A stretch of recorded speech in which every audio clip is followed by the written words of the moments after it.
Good evening, I'm Mark Steyn. If you're wondering where Colin Brazier is, well, you should have been here between 4 and 6 because there's twice as much of him as there used to be. And on Radio 2, GBNews Radio. Coming up tonight, COVID-19, the biggest public policy fiasco of the last 70 years. Plus, do you think Twitter and Facebook need the assistance of the state in censoring your views? Britain's supposedly conservative government does. And one of the bravest young women I've ever met, Sammy Woodhouse from Rotherham. Oh, also the indispensable part of the show. This is the bit that's absolutely critical. Your questions and comments via gbviews@gbnews.uk. That's email. Or you can tweet me at gbnews. Ask me anything you like. But first, as always, Polly with the news.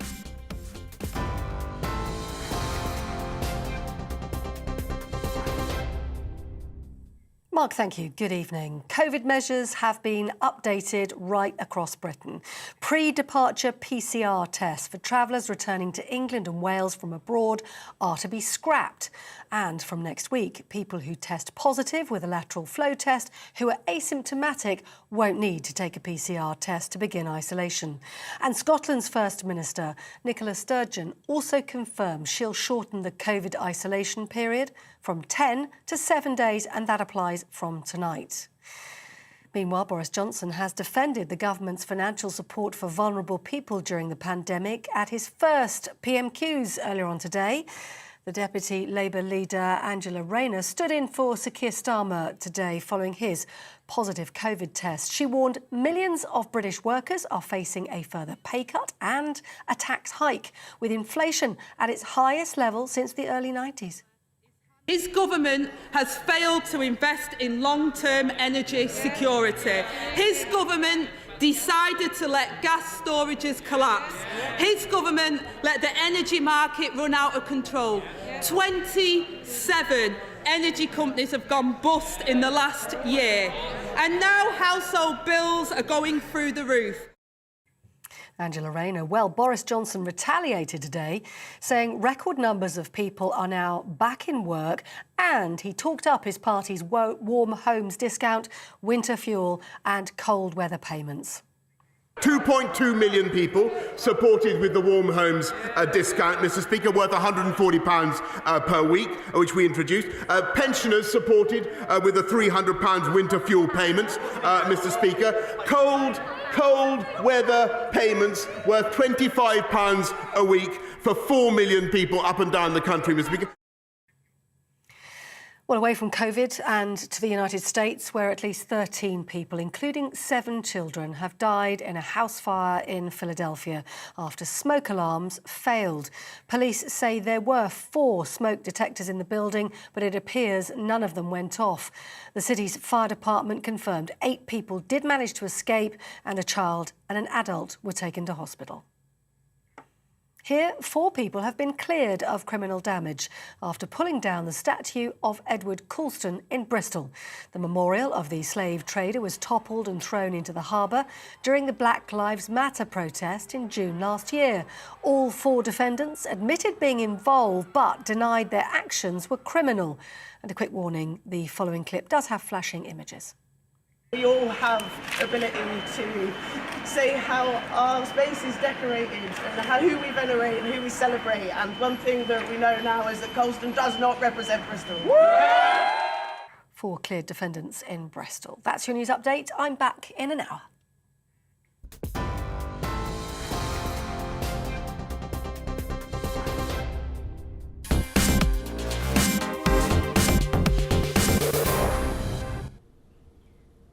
Oh, here's some breaking news that Polly didn't get to. Because of violent rioters attempting to storm and burn major government buildings, the president of Kazakhstan today imposed a state of emergency, including a nightly curfew, restrictions on movement, and a ban on mass gatherings. They've got some of the biggest government buildings smoking there. Let's take a look at them. I think we've got a picture of that. Yeah, there we go. There, look at that. That's Alma-Ata in Kazakhstan. today. And so Western governments immediately drafted a strong denunciation of Kazakhstan's crackdown on core liberties before they remembered, oh wait, we've been doing all that stuff for the last 2 years. Welcome to the club, you Kazakh come lately.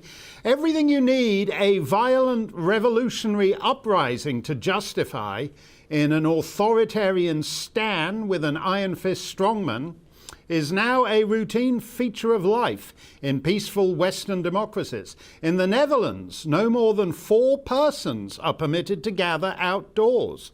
Indoors, it's 2. In Ireland, you can't travel more than 3 miles from your home.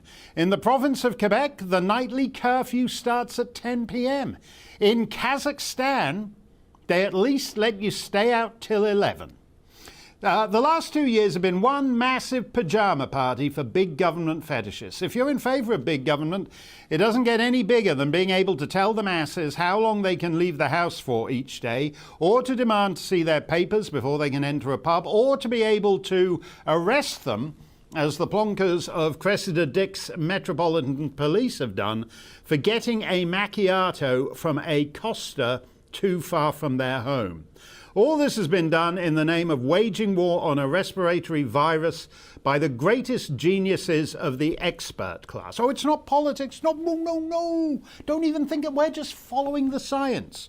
Chris Whitty has followed the science all the way to a knighthood, and Sir Patrick Vallance, who was already a knight, has been garlanded with a second knighthood. So he's a twice-a-knight guy now. You don't get a knighthood. You just have to do everything the knights of the experts round table tell you to do, even as your business opportunities are shrunken and the cost of basic needs such as heating your home head out the top right-hand corner of the graph and into the stratosphere.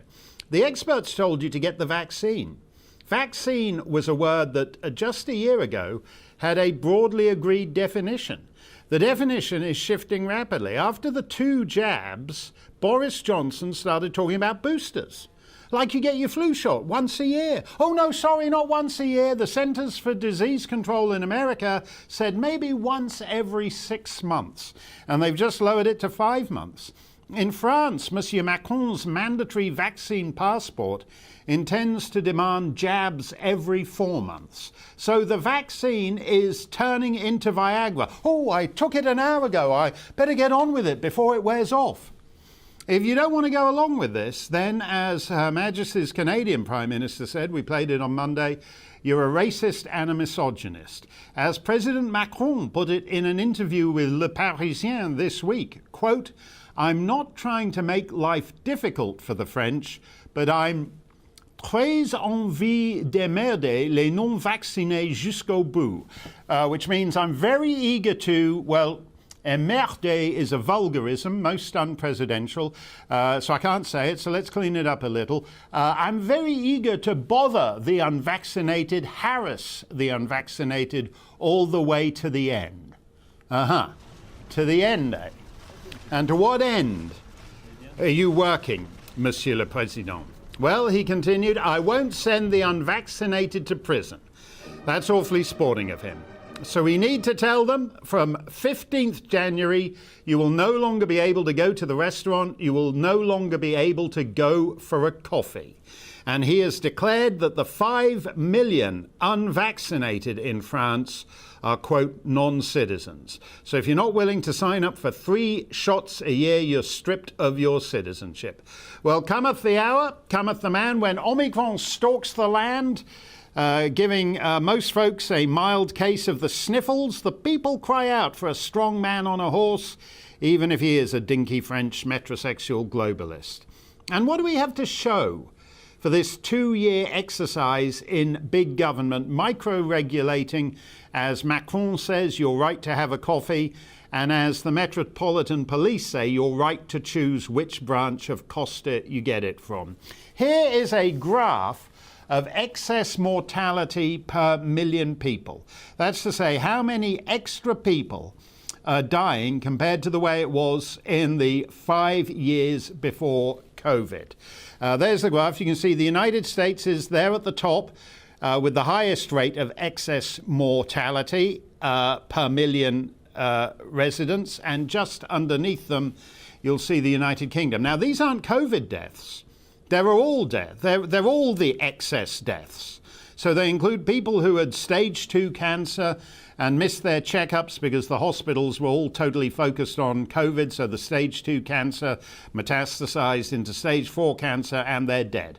There were people who were stuck at home, bored out of their skulls and depressed, and so they OD'd on something. And there were people, presumably like that poor forgotten BBC presenter, Lisa Shaw, who had a bad reaction to the vaccine. These are all excess deaths.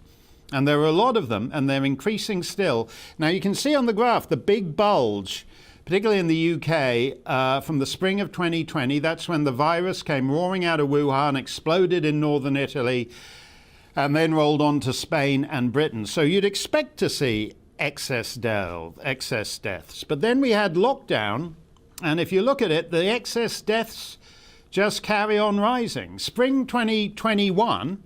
Just look in the middle of the graph, as it were. That's when everyone's getting vaccinated. And in Britain, you can see a little bit of a leveling off, and then the excess deaths start climbing again. Same in America. Even higher excess mortality. Same general trend in France, but smaller. And likewise, a smaller rise in excess mortality per million in Sweden, which was famously excoriated for not locking down, and actually seems to have fewer COVID deaths than would otherwise have occurred. So even if you accept that government action caused fewer COVID deaths, a whole lot of other people out there seem to be dying from a whole lot of other things. Here's another graph. This is just from the UK this time, and this is United Kingdom excess mortality, showing the way it's climbed through the 2 years of COVID. So here we go. If we were to pick December 13th, 2020, the excess UK deaths totaled just over 70,000. A year later, a year of mass vaccinations and then mass booster shots, and we'd added another 65,000 excess deaths. The rate has basically been 65 to 70,000 excess deaths a year, unchanged, continuing to climb, and not coming down except for a brief blip after the first vaccines at all.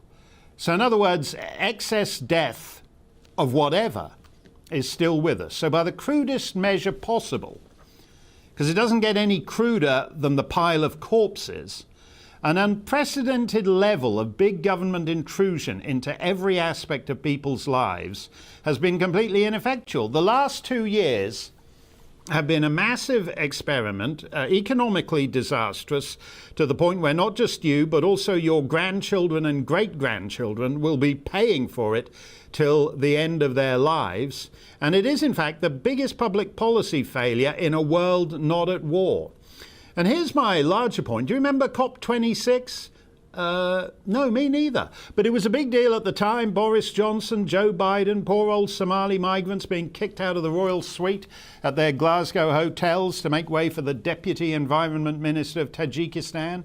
Imagine if everyone at COP26 had gotten everything on their wish list, all the extraordinary powers they want in order to lower the global temperature by 1.5 degrees or whatever it is.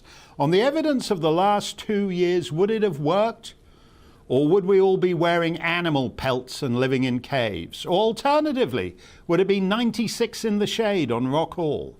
These last 2 years have been a grand experiment in technocracy, ruled by experts, ruled by science, and it is a failed experiment that has caused economic devastation, ruined lives, and led to ongoing numbers of excess deaths. Let me know your thoughts. GBViews at gbnews.uk, that's email, or Twitter me at GBNews. Dr. Tony Hinton joins me now. Among the other things that have happened, Doctor, during these last 2 years is there's been a strange crackdown on freedom of speech in the medical profession, so that increasingly doctors face all kinds of punishments, even if it's just Twitter bans for disagreeing with the official version of the events. But the official version, it's been 2 years now, the official version has totally failed, hasn't it?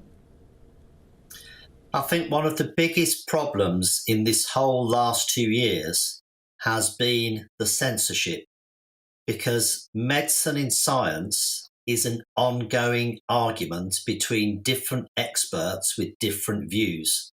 And if only one side is allowed to be heard, you will not come to the correct decisions. And that's why we're in such a mess now. If we just look, for instance, at some of the recent predictions that have been made by people such as Professor Neil Ferguson of up to 6,000 deaths a day in January. Well, we're in January and it's around about 100.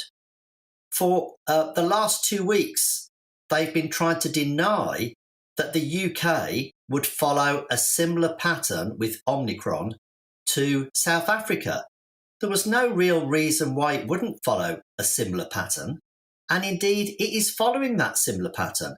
A very quick increase in cases, dissociated now with deaths and ITU admissions.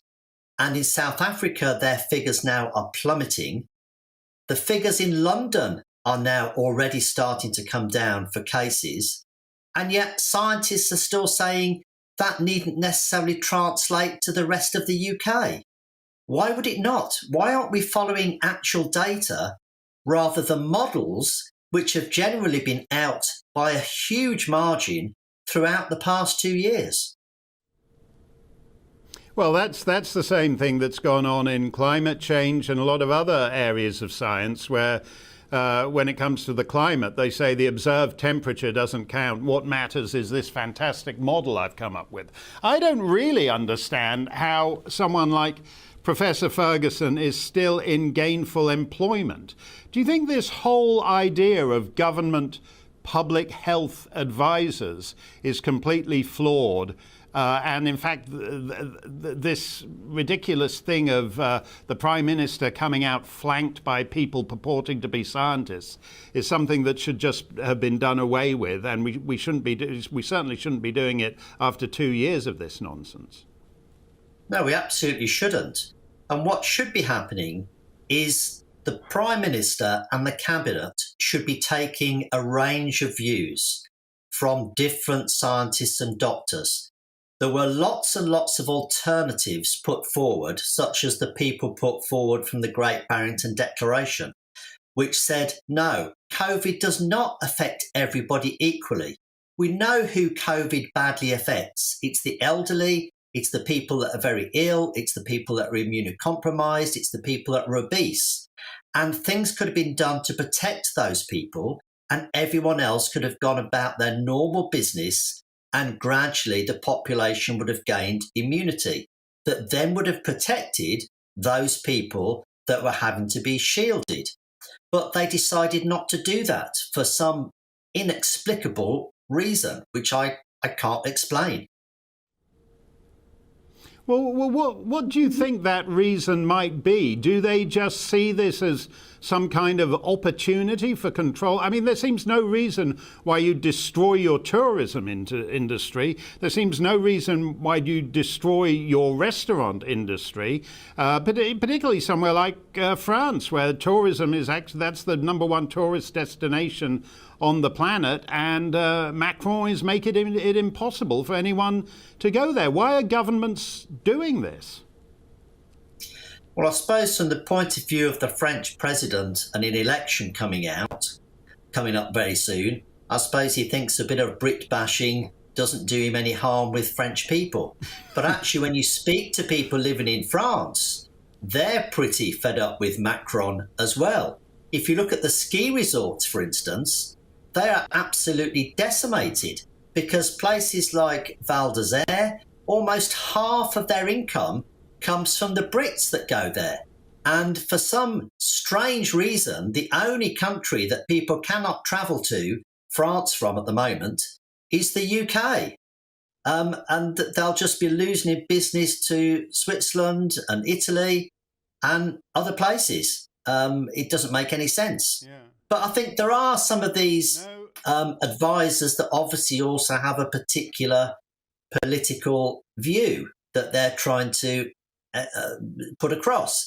But that's really up to the politicians to be taking different views, and then they should make the decision, because they have to look at both problems in the NHS, the economy, children's mental health. I mean, this decision that's coming today, for instance, rather than testing essential workers twice a week, to test essential workers every day, is just going to end up with more essential workers off work that are perfectly fit and well, that are not infected, but they just happen to have a positive test, because a certain number of those positive tests will be incorrect. That's just bonkers. That's just going to make things worse. And within a few weeks, that decision is going to have to be completely reversed. Yeah, because there'll be essential jobs and no essential workers in them. It's totally predictable and completely ridiculous. Thank you very much for that, Doctor. Always good to see you. We do want to know what you think of all this, though. You can email me, gbviews@gbnews.uk. Later on, Stump the Steyn, ask me anything you want. Twitter me, GBNews, but don't touch that dial, because former Brexit Secretary David Davis and Sammy Woodhouse from Rotherham are coming right up. Don't go anywhere. It's time to remind ourselves there's always another winter. Canary Islands sponsors the weather.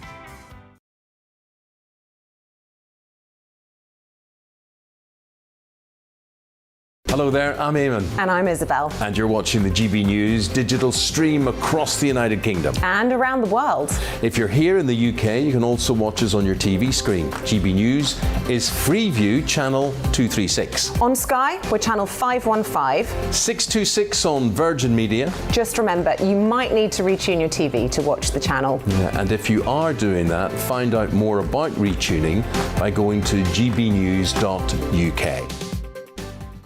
Join my show Farage, 7 p.m. till 8 p.m. Monday through Thursday. And there you will get opinion, analysis, debate, and I'll cover stories that nobody else dares to touch. And then for the last 15 minutes, talking pints. We're over a drink. We have a civilized conversation with someone. We very often disagree, but we do it in a grown-up way. Come and join me on Farage.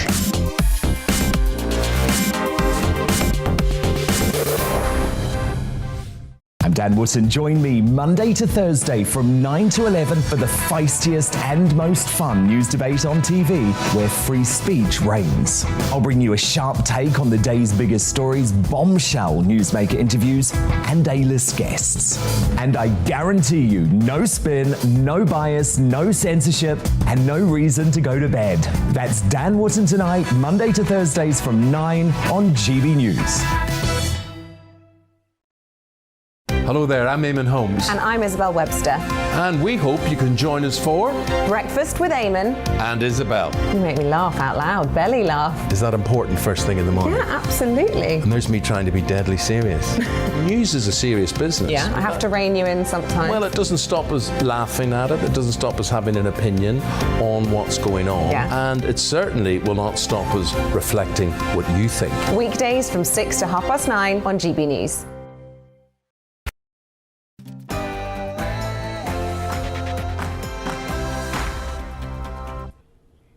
Mark Steyn on GB News. Don't forget, you can now get us on GB News Radio while you're driving around in your car. There are many people who, for some reason, prefer me in non-visual formats, so GB News Radio is the venue for you. If you're listening on GB News Radio right now, I'm wearing Bruce Willis's singlet from Die Hard, and I have Tony Blair's Garter Knight insignia nestling in my chest hair. So don't get too excited and career across the Central Reservation. Let's get your comments. Margaret on Twitter says, Mark Steyn, I agree with every word you have just said about the farce of the last 2 years. You can do much better than that, Margaret. We don't want comment. We want vicious and ad hominem attacks making references to disgusting features of the presenter's physical appearance.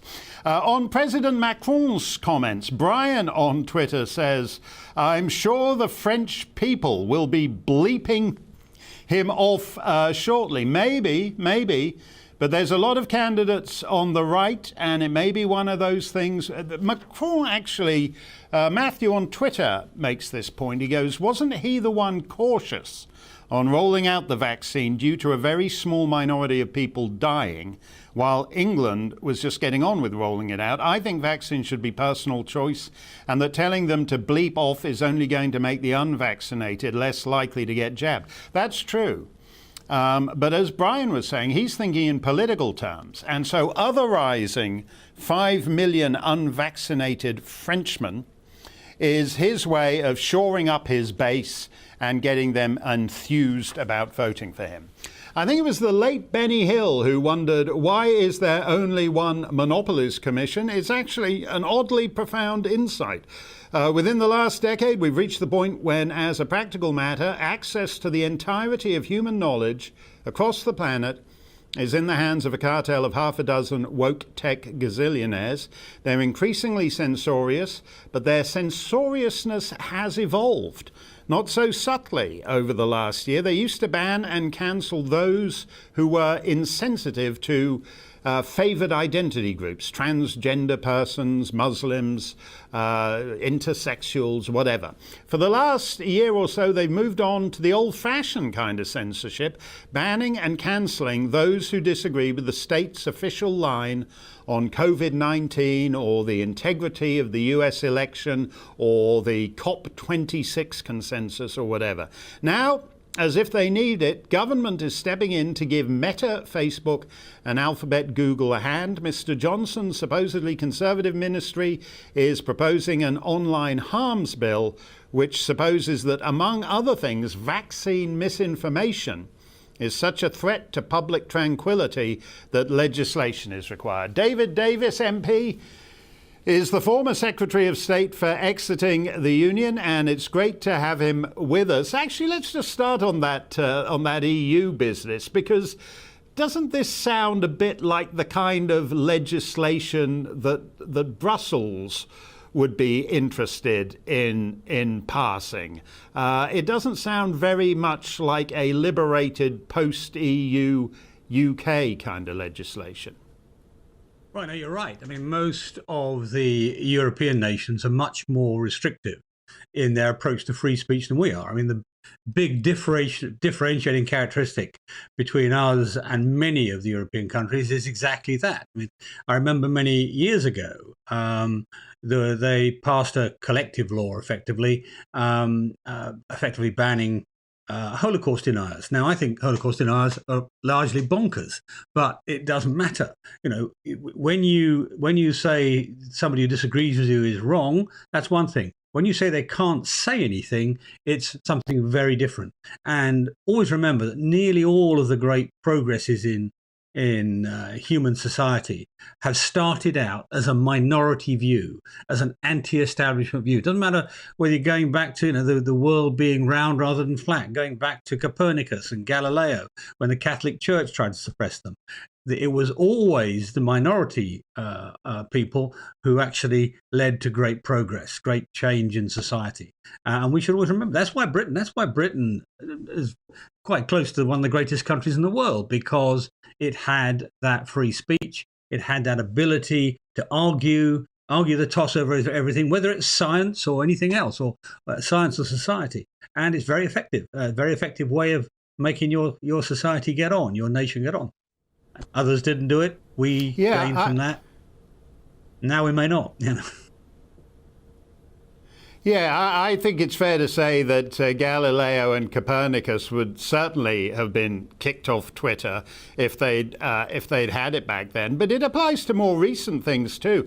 I mean, people were getting banned a year and a half ago for suggesting that the coronavirus had leaked from the Wuhan Institute of Virology, which, as has just been recently heard in parliamentary testimony, is actually increasingly becoming the most likely explanation of it. So it's very weird to see a conservative government appearing to encourage people who are already excessively censorious. Why is your friend and colleague Boris Johnson doing this? I mean, you're right about the Wuhan thing. I mean, interestingly, it wasn't just some person from left field who first raised that issue. It was a French Nobel Prize winner who I think was first banned for making that assertion over a year ago. And of course, at that point, everybody thought it was mad. And now they think it's the most probable, not the certain, but the most probable outcome. And indeed, I mean, I myself have been cancelled by YouTube. I grant you only for 24 hours. When they realised what they'd done, they backed off very quickly. But when I made an argument at the Conservative Party conference, which was videoed, about the ineffectiveness and the sheer wrongness, frankly, of vaccine certificates, vaccine passports, and requiring them to attend normal events, I was struck off, that video was struck off YouTube for 24 hours, and they suddenly realised they caught a shark in the net, and they rapidly reversed it. But that's how it can happen. That's how these rules can go wrong, even with the best of intentions. And that's the point. These rules can go very badly wrong, even with the best of intentions. Now, this all starts from, I think, again, good intentions. They want to protect children from pornography and unpleasant websites encouraging them to self-harm and so on. All that sort of stuff gets bundled up in this. Now, I'm perfectly happy with websites taking people down or removing their content if they're breaking the law. You know, if they're inciting hatred or inciting violence. If they're breaking one of the established laws of the kingdom. But there's an element in this bill which is essentially it's a whole clause which says that the website should be responsible, the platform providers should be responsible for removing stuff that is legal but harmful. And that phrase sounds completely reasonable, and actually it is dangerously unreasonable, because it assumes that somebody can decide reasonably what's harmful. It's legal, but it's harmful. Well, no, that's not tolerable. I mean, can Ofcom do it? Well, look at Ofcom's experience in the last year with all the woke stuff, getting itself tangled up in that argument. Yeah. Can a minister do it? Well, no, over my dead body. I don't want the government deciding what I can and can't say. Can the BBC do it? Well, no, thank you very much. Not on, your station wouldn't exist if the BBC had done a proper job.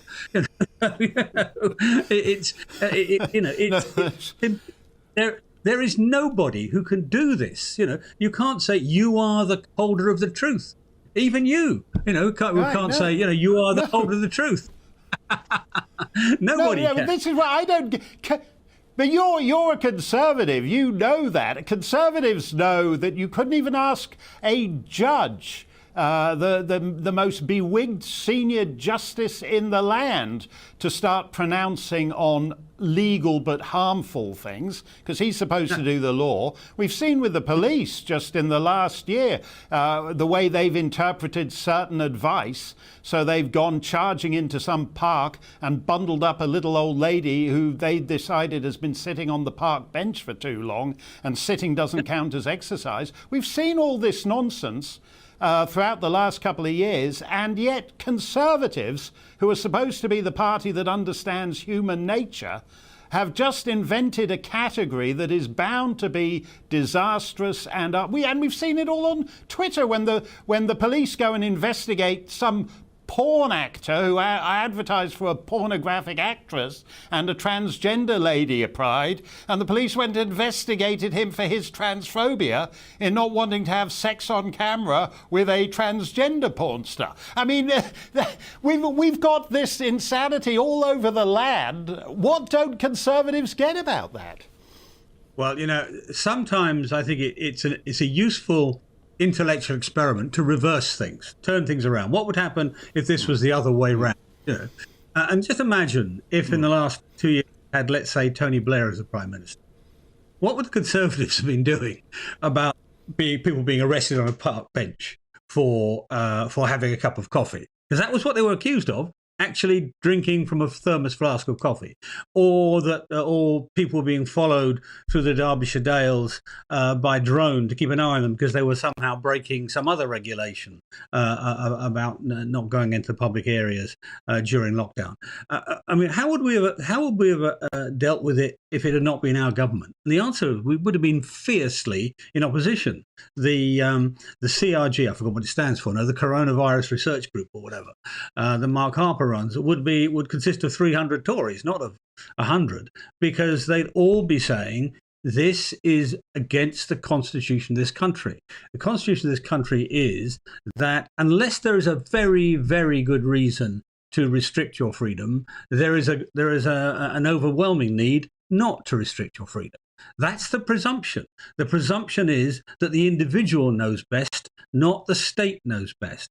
That the person and the family know best, not the institution knows best. And we've broken all of those rules, frankly, in the last year. Now, I am supposedly Parliament's leading libertarian. I've actually been willing to go along with it at the beginning. Why? Because in the beginning we knew nothing. We knew literally nothing. What was passing as information was, as you were referring to earlier, Neil Ferguson's modelling forecast, which, of course, in the entire history of the last 20 or 30 years, have never been less than a 12 times overestimate.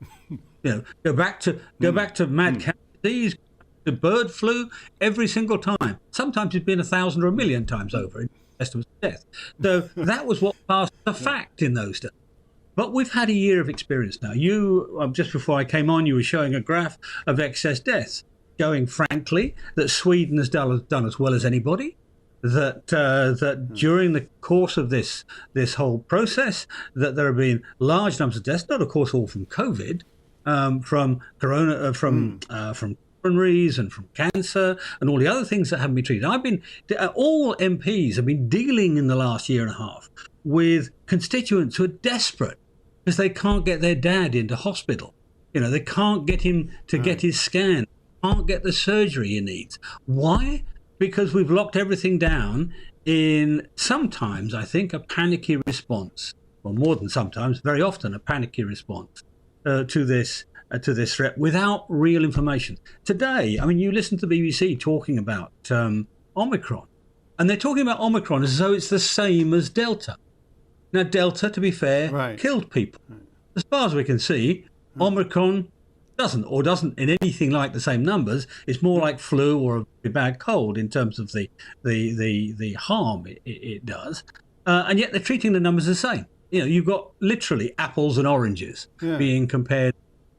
So you can't trust the institutions. To come back to your original question about online harms, this is why you can't simply say legal but harmful.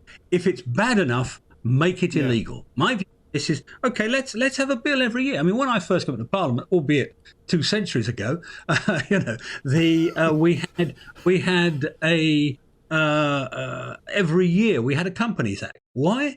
Because companies law was changing so quickly, and so it was reasonable every year to come back and alter it a little bit to get it right. I don't see why we shouldn't have an annual review of online illegalities, and then Parliament will decide, and there'll be a proper challenge to what's being. So let me give you an example. Sites that encourage self-harm, a real issue for young and for children and adolescents. Now, I think there's a reasonable argument to make that illegal to promote. Sites that encourage suicide. I think there's a reasonable argument to but we have to make it legal. We have to argue it through. We have to see what it is we're saying, what it is we're restricting, and then give to the judge, you mentioned earlier, the right to actually interpret the law properly. The law, not a judgment as to what might or might not be wrong. Otherwise, you end up with Macron. Or, frankly, you should look at what Pierre Trudeau is saying in Canada. It's not much better, even what Biden's saying, not much better. These are people who have been elected to responsible office, and yet they're doing things which, frankly, you wonder what their view of history of the last century has been. That suddenly we're going to turn and say, should we tolerate these people who choose not to have a vaccine? Well, look, I don't agree with them either, but tolerate them. You've got to tolerate them. That's what a civilized society is about. Well, Well, that's the connection, isn't it? Like, if you look at what Justin Trudeau was saying about people who don't want to get vaccinated are also misogynists and racists. That's what this bill does by introducing this category of lawful but harmful, is it effectively exaggerates even further sort of modish positions. You can't say this because you're racist. You can't take that position on COVID origins because it's racist against the Chinese. So take the things you like least about Macron and Trudeau demonizing those who make a different decision, and this bill from a Conservative government encourages a lot of it. Oh, it does. I mean, it will institutionalize it. I mean, it will. What is going to be judged to be harmful in a few years' time? Is it going to be somebody criticizing the woke agenda, for example? Is that going to become harmful? Because that's the direction Ofcom are going in. And bear in mind, it's Ofcom who are going to be the arbiters in this, or like to be at least one of the arbiters in this. So you can't just assume that tomorrow's judgment on harm will bear any relationship at all to what you think is reasonable or unreasonable. It comes back to this point that minority points of view are where progress comes from. Almost always. And if the other side is fierce enough, then they'll suppress it, and that will be damaging to us. I mean, we're in a global contest at the moment.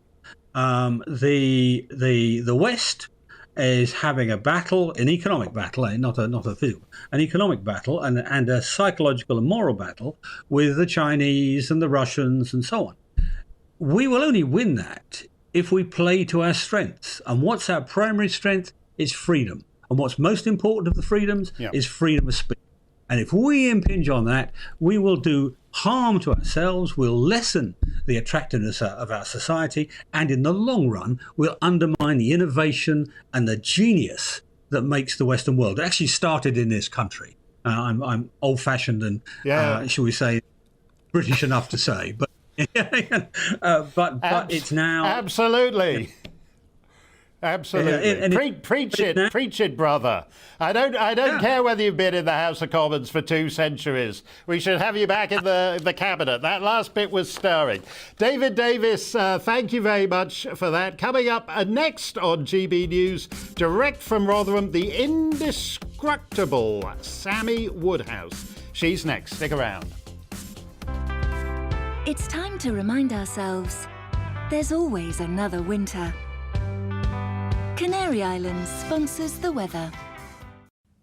Good evening. It is getting cold out there. It's going to be frosty tonight and frosty in the morning. A few fog patches as well. Wet weather then spreads east tomorrow with some snow mixed in, mostly over the hills. That's courtesy of this area of low pressure, but it's not with us yet. A bump in the isobars, a ridge of high pressure, meaning clear skies, and those winds continuing to ease down. So light winds, clear skies this time of night means a frost, a widespread frost forming already, and temperatures are only going to continue to fall. There'll be some fog patches forming as well, of course, parts of the Midlands and southern England too. But the main thing will be those temperatures below freezing, even in towns and cities, well below in rural spots.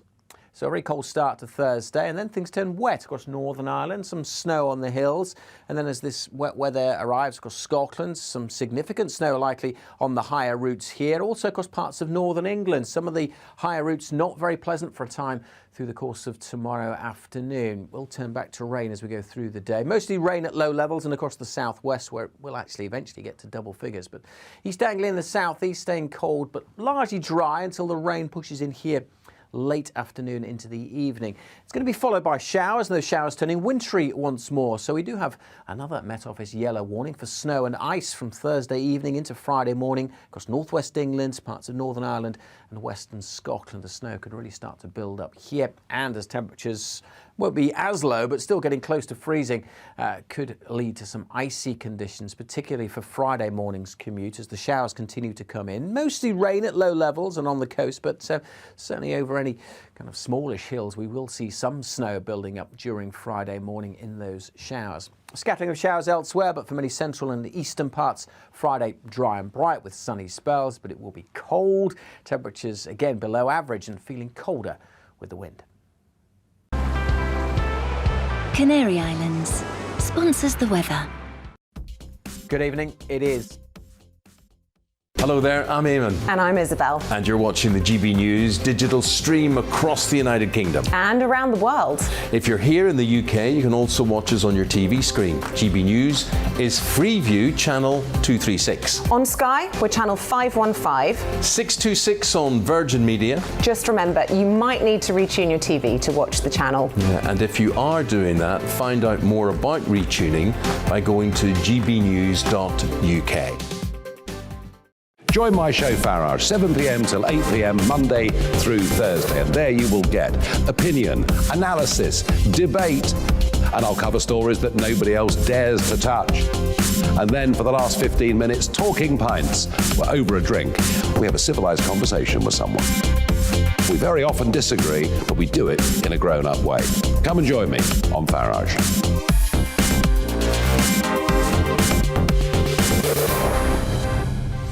I'm Dan Wootton. Join me Monday to Thursday from 9 to 11 for the feistiest and most fun news debate on TV, where free speech reigns. I'll bring you a sharp take on the day's biggest stories, bombshell newsmaker interviews, and A-list guests. And I guarantee you, no spin, no bias, no censorship, and no reason to go to bed. That's Dan Wootton tonight, Monday to Thursdays from 9 on GB News. Hello there, I'm Eamon Holmes. And I'm Isabel Webster. And we hope you can join us for Breakfast with Eamon and Isabel. You make me laugh out loud, belly laugh. Is that important first thing in the morning? Yeah, absolutely. And there's me trying to be deadly serious. News is a serious business. Yeah, I have to rein you in sometimes. Well, it doesn't stop us laughing at it. It doesn't stop us having an opinion on what's going on. Yeah. And it certainly will not stop us reflecting what you think. Weekdays from 6 to 9:30 on GB News.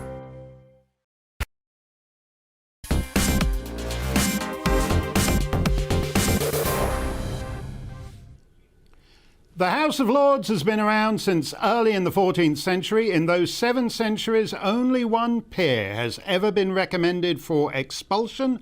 Lord Ahmed, a powerful figure in the Labour Party. Today, he was convicted of 2 counts of attempted rape on a young girl and of 1 sexual assault on a boy under 11 in Rotherham. What a pleasure it is, even on a grim story like this, to welcome my next guest.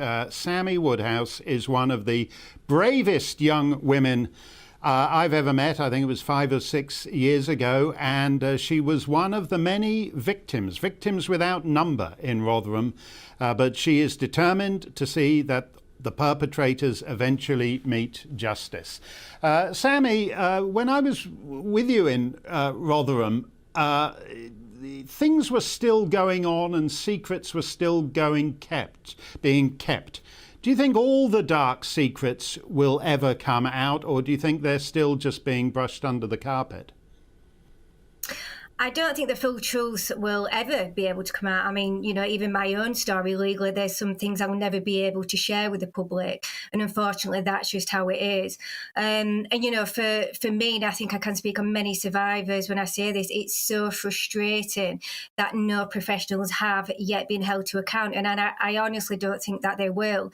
I've been speaking out now. I'll first come forward and, you know, tried to take legal action against South Yorkshire Police and Rotherham Council back in 2012. So it's coming up to a decade. And even though I won both claims against them, it's just so disappointing that nobody will be ever held to account. Yeah, this case today with Lord Ahmed isn't really anything to do with you and what you went through, except I noticed a couple of similarities. There was him and his 2 brothers, And that's, in your case too, there were a group of brothers, the Hossein brothers. And in his case, two of the brothers pleaded that they were not fit to stand trial, and that was accepted by the court. And again, in your case, I think at least one of the brothers said he wasn't fit to stand trial. He was too ill and tried that. So there seems to be a kind of standard operating procedure going on in Rotherham. And when I was with you, your friend told me it was still going on, and she named, I think, a shopping centre. And afterwards, I went to that shopping centre and I thought, oh, there's nothing much happening here. And I was about to leave. And then, as she said, you see the cars circling with middle-aged men behind the wheel looking for young girls. Is it still going on today? Yeah, of course it is. And, you know, many people think that exploitation is a thing of the past. And I can assure you it's not. It's something that happened back then. It's happening today, and it's going to continue to happen. And I'd love to, you know, sit here and say that one day we will, you know, fully stop exploitation. But that's not going to happen. It's about being realistic. But just because we can't stop it from happening, it doesn't mean that we can't keep it at the top of the agenda and keep on tackling it. I think the shopping centre you're referring to is Meadow Hall. And, you know, it was a hotspot back then, and it's still a hotspot for young children, you know, to be around and to go to today. How do you cope with it all? Because it takes tremendous courage. You took diaries and things to the police, and the police managed some. The police would first say, you don't have any evidence. You'd bring evidence, and then they'd lose the evidence. Have the police, you said you've tried to sue them, have the South Yorkshire police fully atoned and cleansed themselves of their disgraceful performance in those years? We hear the lines from all agencies, you know, lessons have been learned, things have really improved. And, you know, I'm not saying for one thing that things haven't improved from all those years ago. There has been, but that's down to, you know, survivors and campaigners coming forward. And people always say, you know, Sammy, more people need to come forward and, you know, tell us about what's been happening. Well, actually, we've been doing that for decades and no one listens. So what needs to be happening is more people need to be listening. And when we are coming forward to actually, you know, take the appropriate action and deal with is how we need to be dealt with. And I still think that not just in Rotherham but across the country, agencies still aren't getting things right, and I think the government have got a lot to answer for as well. We can't just sit and blame police. It's, you know, all the agencies need to join up. It takes a team to send these people to prison. And, you know, when you said earlier that perpetrators are coming out and saying, well, actually, I'm not fit for trial, etc. It was actually my perpetrator in the case that he tried absolutely everything in his power to not get into that courtroom. And unfortunately, some people are successful. He wasn't. But we have a system that is unfit for purpose. And, you know, they call it the justice system. I don't call it the justice system because it's not justice. We don't get justice. It's just a system. And, you know, as a victim or a survivor, when you go in that courtroom and you give evidence, for me, I felt like I was the one on trial. It's so difficult to do, and you're actually very lucky and fortunate if you even make it into a courtroom. And what we know is that many cases aren't even taken to court. I think it's quite sad to say I'm fortunate to get as far as what I did. No, you told me you weren't really a political person, and one day you got put on a train and sent up to Downing Street to meet with David Cameron, and you gave an hilarious account of how after he'd been talking to you for a few seconds, his eyes start darting across your shoulders to see if there's anybody more important in the room he should be schmoozing with. Do you think the politicians just think this is too depressing and awful and evil a story, and that is one of the reasons why they don't want to actually get hold of it? I think that many people think it's too dark to talk about, and I think for me, I actually go around the country and even virtually now, obviously with COVID, but I speak to all different agencies, whether that's police, the government, social care, foster carers, schools, and I find out of everyone, schools are the hardest to get into and actually speak to, to speak to children about it, because they say it's too much of a dark subject to talk about. And I understand it is, talking about rape and exploitation, is one of the most horrific things you can actually do to a person, whether you're a child or an adult. So I understand that, but we can't tackle this. We can't fight this unless we talk about it. It has to be an open subject. And of course, when we go into schools and we talk to children, we have to do it in an age-appropriate way. I don't want to go into a school and absolutely terrorise kids. I want them to be children and enjoy their childhood. But it's about giving them their education, about what to do if it is happening, who they can talk to. And people in government need to know about this. And I've met prime ministers, I've met ministers, MPs, and I've always found they know very little about this subject. And what we've got to remember is these people are running our country. We're going to have to leave it there. We're going to have to leave it there, Sammy. But I want to have you back and explore more of this, because this story shames Britain. There isn't a lot to be said for a society that's prepared to sacrifice its most vulnerable young girls. That's Sammy Woodhouse. Do read her excellent book, Just a Child. I'll see you tomorrow. Dan Wootton's next. It's time to remind ourselves there's always another winter. Canary Islands sponsors the weather. Good evening. It is getting cold out there. It's going to be frosty tonight and frosty in the morning. A few fog patches as well. Wet weather then spreads east tomorrow with some snow mixed in, mostly over the hills. That's courtesy of this area of low pressure, but it's not with us yet. A bump in the isobars, a ridge of high pressure, meaning clear skies, and those winds continuing to ease down. So light winds, clear skies this time of night means a frost, a widespread frost forming already, and temperatures are only going to continue to fall. There'll be some fog patches forming as well, of course, parts of the Midlands and southern England too. But